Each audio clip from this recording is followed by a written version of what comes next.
What's up, my Majin Buu crew? It's your boy, King Majin, coming back at you guys with another video.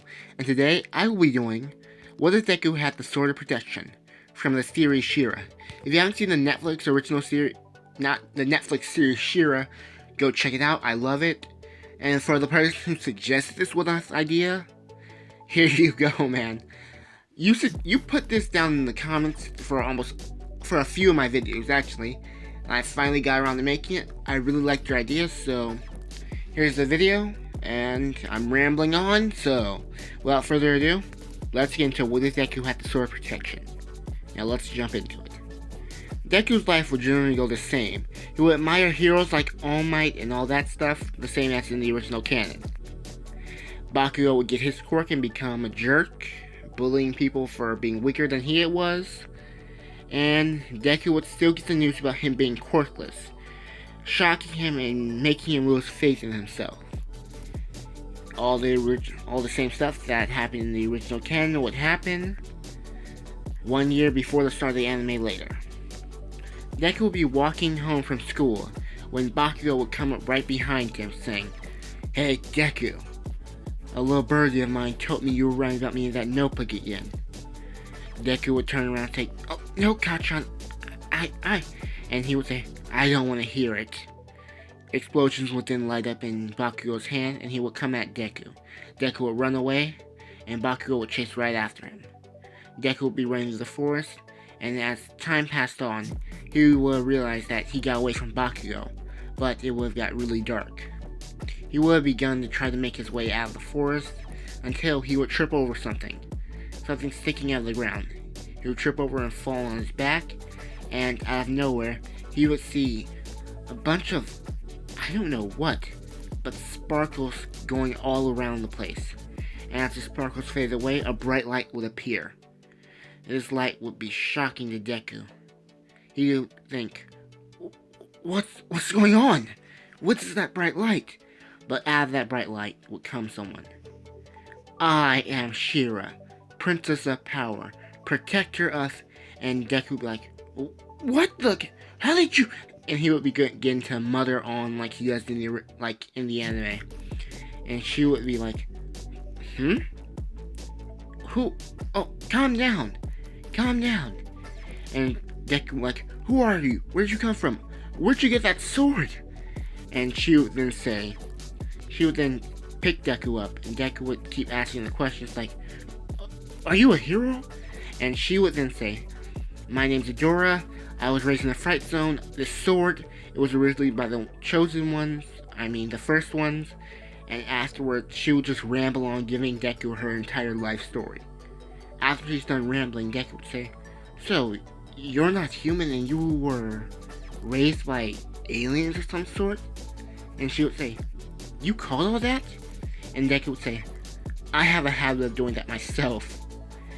So, I think I was able to understand you through my own habit." And she would say, Oh yeah, you do. You were rambling on about who I was." Afterwards, he would then say, "So, you're some type of princess of power that protects people, right?" And she would say, "Yes, She-Ra." Deku would then say, "And why are you here?"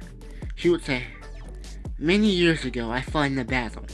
I protected everyone, but I lost my own life in the battle." And Deku would say, "Are you a ghost?" And she would say, "Of course not. I'm a projection of my leftover energy, which is in that sword down there." And Deku would look at it and say, And she would say, "Were you the one who activated the sword?" And Deku would say, "I don't know what you're talking about. I just tripped over the sword and here you were." She would say, "So you must have activated it. It's funny. I never thought She-Ra could be a man." And Deku would say, I'm gonna be the next She-Ra? Because, like I said originally, she gave him her entire backstory. Like, seriously. She gave him everything in like 5 minutes." But Deku would then say, "So, I'm supposed to be the next She-Ra?" And she would say, "Yeah. It's funny, I didn't think a first one would be here. And Deku would say, you mentioned that, first ones. So, am I some sort of first one? And she would say, I think so. You don't feel that much like a first one. You don't feel like me. You feel like only a part of it. But I think that part was enough to activate the sword. And she would then ask for Deku to pick up the sword. Deku would then bend down, grabbing the sword, putting it into his hands. And she would see the sword glowing with small bits of energy as he picks it up. And she would then tell Deku to yell these words, for the honor of Grayskull. Deku would hold the sword in front of him and say, for the honor of Grayskull. He would then transform, getting armor and much taller. He will be at least 6 or 7 feet right now, around the same height Shira gets when she transforms. After this, she would say, you are the next Shira, or Hira in this sense. And Deku would say, laugh at this joke. Afterwards, she would say, you are the next Shira, or again, Hira, but you don't seem to be able to access the full power. And Deku would say, what does that mean? It means I might have to show you how to access it. And Deku would say, so you're gonna train me to be like you? And she would then get all smug and confident and say, yep.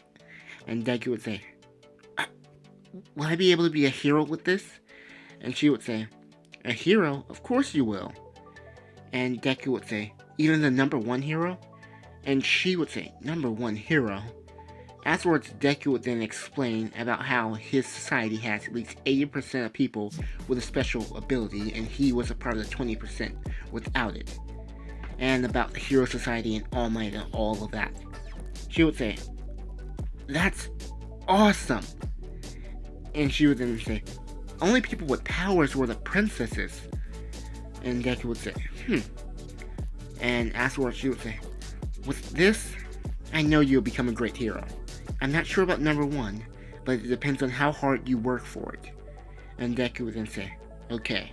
He would then power down out of the blue saying, what? And she would then say, I'm going to teach you how to sustain your form for long periods of time. After the training, it'll be like you can stay in your Shira form for as long as you want. And afterwards, Deku would say, so you're gonna train me? And she would say, yep. Until you unlock the full power. And Deku would be like, so are you gonna go after I unlock the full power? And she would say, it depends how strong you are. Enough to sustain me? And Deku would say, what do you mean enough to sustain you? And she would say, never mind. Let's go to your house, okay? And Deku would say, fine. And for the remainder of the 1 year before the start of the anime, Adora and Deku would train. She would train him with using his powers in the Shira form, and she would also train his normal body, so he could be better adjusted to fighting and not have to depend on the sword. Over this time, Deku and Bakugo would have gotten into it, with Deku becoming more confident. He wouldn't show Bakugo his power, but he would fight him hand to hand, winning a few of the fights. Bakugo would grow to not think Deku's completely useless, but to still think that he can't be a hero without a quirk.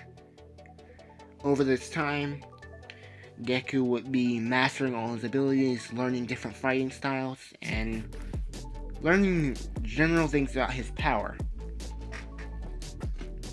As time went on, the start of the anime would roll around. Deku would be walking to school when he would see Mountain Lady taking Kamui Wood's credit for taking out a villain. As they're walking, Shira would then appear to Deku as a sort of astral projection that most people can't see, but only he can see. She would say, all she can do is turn big. And Deku would say, it's a pretty cool power. And Shira would then say, it's ineffective in a close quarter fight. And Deku would then say, you're right. They would then walk to school, or Deku would walk to school with Adora just being near him, floating or whatever. Around this time, the teacher would say, it's time to give out your aptitude test, kids. And he would then say, Who am I kidding? We all know you want to go to the hero course. And at this time, the teacher would mention that Deku wants to go to the hero course as well. Everyone, knowing that Deku isn't completely useless, would still think he can't be a hero, but they would then say, try to become a cop or something, you're good at fighting, right? And Deku would say, I'm going for the hero course at UA. And Bakugo would say, do what the other people said, become a cop or something. You might be good at fighting, but without the quirk, you're still useless. And Deku would then say, I'm going to UA. Determined. Bakugo would then smile and say, sure you will. He wouldn't be mad or annoyed because he's dealt with Deku being confident in himself for around a year, so they will have a type of rivalry. One-sided rivalry where Deku thinks he's Bakugo's rival and Bakugo thinks he's just an okay fighter. Afterwards, school would end with Deku and Shira leaving. Shira would then mention, I'm gonna call her Shira, I'm gonna call her Adora from now on. Or Adora would then mention, I can't believe you think that jerk's your friend. And Deku would say, he's not all bad. As they're leaving, they would go down the alley and would be attacked by the Sludge villain. This time, Deku would then jump out of the way, flipping over, kicking into the Sludge villain and landing back. He would then say, a villain. And the Sludge villain would then say, give me your body kit, I didn't know the freak was in town. Afterwards, Deku would then pull out a bow staff he kept around, because Adora was good with a bow staff, and Deku learned from her. He'll be swinging and hitting into the Sludge villain. It will be causing the Sludge villain to fly bits and pieces of the Sludge villain to fly away, but it wouldn't be doing anything. Afterwards, Adora would then appear in Deku as an actual projection and say, you can't win like this. It's time to use the sword. Deku would then pull up his sleeve, showing a bracelet, then popping the sword out and putting it into his hand, yelling, for the honor of Grayskull. Afterwards, he would then turn into Hira, and he would go against the Sludge villain, swinging his sword, cutting the Sludge villain in half, splattering the Sludge villain all over the place. The Sludge villain would then regroup, with Deku shooting a blast from the sword, causing the Sludge villain to get burnt and pass out from the pain. At this time, Deku would then say, how did I do? And she would say, you did alright. And afterwards, Deku and Adora would then laugh. Adora would then take a more solid form, appearing and patting Deku on the head. As time would go on, they would then walk out of the alley to see All Might appear right in front of them, saying, I am here! He would then look at the two of them, saying, are they heroes? And he would then look right behind them, seeing the Sludge villain knocked out cold. As this goes on, he would then collect the Sludge villain and saying, thank you, heroes, jumping away because he's still in a hurry because his time limit's about to be up. Before he goes, Deku would ask for an autograph and he would get it. Then All Might would jump away. And Deku and Shira would say, that was close. He thought we were heroes. And she would say, what would have been wrong if we weren't heroes? And Deku would say, he would have thought we were vigilantes and he probably would have had to arrest us. And Shira would say, that is bad. Afterwards, Deku would power down and Deku would say, let's head home. They would go home after going out for a bit, like, not going out, like, hanging out for a bit, going to places to eat, training and stuff like that. There's no relationship here, just to make that clear. Deku would then go into his house, saying hi to his mom, and she would say, dinner's ready, and Deku would say, I already had something, and she would say, okay, and Deku would say, I'm gonna go to my room to study, okay, Mom? And Inko would say, fine. Now, she would say, okay. Afterwards, Deku would go into his room. He would then sit on his bed, as Adora would pop into a hologram form of some sorts and say, we have 10 months. You want to get started soon? And this is going to be even worse training than what I put you through for the last year. And Deku would say, bring it on. I'm ready. And that's it for the video, you guys.